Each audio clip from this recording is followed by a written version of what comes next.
refonte totale de la liste électorale. 11 043 836 électeurs inscrits. L'objectif de 13,5 millions d'électeurs inscrits dans la liste électorale n'a pas été atteint.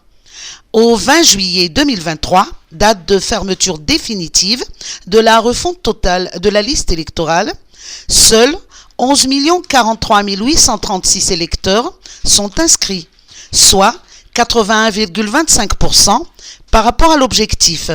Selon les statistiques présentées officiellement par la CENI aujourd'hui, la province d'Antananarive compte le plus grand nombre d'électeurs, avec 3 393 121 inscrits. Elle est suivie par Fianarantsoa, avec 2 107 847 électeurs, puis 1 381 141 pour Mahajanga, 1 685 545 pour Toamasna et 1 631 637 pour Toliara. La province d'Antsranana compte le moins d'électeurs avec 844 545. Lors de la dernière révision de la liste électorale, la CENI a enregistré 10 749 934 électeurs. BEPC, un taux de réussite de 61,19%. Selon la ministre de l'Éducation nationale, Saoundjar Malal Marie-Michel, le taux de réussite au BEPC de cette année est de 61,19% contre 59,90% en 2022, 55,19% en 2021, 49,41% en 2020 et 31,87% en 2019. Je félicite ceux qui ont réussi et je réconforte ceux qui doivent repasser les examens, a indiqué la ministre, qui constate surtout une hausse constante du taux de réussite ces 4 dernières années.